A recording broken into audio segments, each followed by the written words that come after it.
एक कदीम जंगल के दिल के अंदर एक काबिल जिक्र दरख्त खड़ा था जिसे एल्डर ट्री कहा जाता था। एल्डर ट्री किसी दूसरे दरख्त की तरह नहीं था। इसके पास एक अनोखा तोहफा था, ये बात कर सकता था। एल्डर ट्री सदियों से जंगल में था, खामोशी से अपने इर्द गिर्द बदलती हुई दुनिया का मुशाहिदा कर रहा था। जंगल की मखलूकात को एल्डर ट्री की खुसूसी सलाहियत के बारे में बहुत पहले से मालूम था और वो अक्सर उसकी हिकमत और मशवरा की तलाश में रहते थे। एक दिन टीनक्को नामी एक नौजवान बहादुर बंदर ने एल्डर ट्री का दौरा करने का फैसला किया। टीनक्को ने एल्डर ट्री की हिकमत की कहानियां सुनी थी और वो कदीम दरख्त से सीखने के लिए बेताब था। जैसा कि टीनक्को एल्डर ट्री के करीब पहुंचा, उसने खुश दिली से इसका इस्तकबाल किया। सुबह बखैर एल्डर ट्री। एल्डर ट्री ने जवाब में अपने पत्ते झाड़ते हुए जवाब दिया, गुड मॉर्निंग नौजवान टीनक्को, आज मैं आपकी मदद कैसे करूं? टीनक्को ने तजस्सुस से भरी आंखों के साथ पूछा, एल्डर ट्री, मैं खुशी का राज जानना चाहता हूं, क्या आप मुझे सिखा सकते हैं?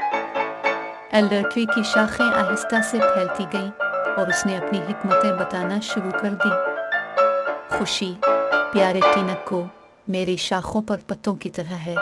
यह सबसे आसान लम्हात में मिल सकती है, जैसे सूरज की गर्मी को महसूस करना, दोस्तों की हंसी सुनना या किसी मज़ेदार फल से लुत्फ अंदोज होना। इन लम्हात को याद रखना, क्योंकि वो जिंदगी के हकीकी खजाने हैं। टीनक्को ने गौर से सुना। एल्डर ट्री की रहनुमाई के लिए शुक्रगुजार।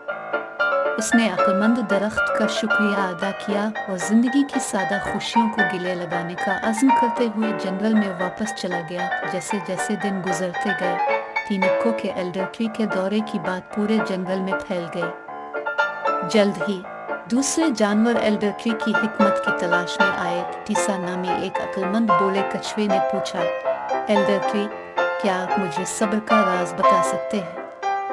एल्डर ट्री ने जवाब दिया, सब्र इन जड़ों की मानिंद है जो मुझे जमीन पर लंगर अंदाज करती है। ये आपको जिंदगी के तूफानों का मुकाबला करने की इजाजत देती है। याद रखिए, अच्छी चीजें उन्हीं को मिलती हैं जो इंतजार करते हैं, और बाज औकात सफर भी इतना ही अहम होता है जितना मंजिल।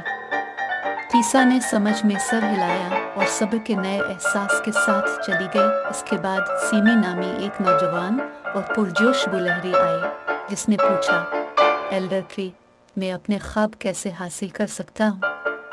एल्डर ट्री की शाखें एक बार फिर आहिस्ता से हिल गई जब उसने अपनी हिकमत का इश्तिराक किया।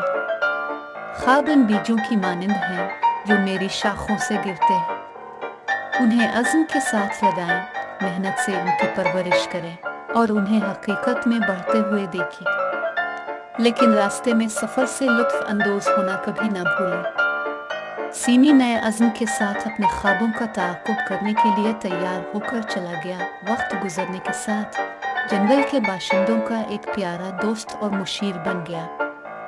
हर किस्म के जानवर दिल, दिमाग और रूह के मामलात में इससे मशवरा लेते थे। एल्डर ट्री ने उन्हें मेहरबानी की अहमियत, दोस्ती की कदर और फितरत की खूबसूरती के बारे में सिखाया।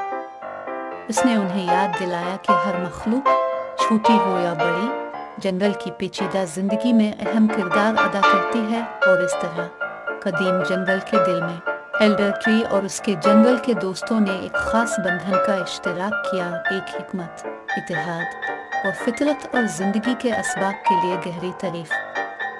बात करने वाला दरख्त खड़ा रहा और अपनी हिकमतें बांटता रहा, इस बात को यकीनी बनाते हुए कि जंगल के बाशिंदों ने कभी भी सीखना और एक साथ बढ़ना बंद नहीं किया।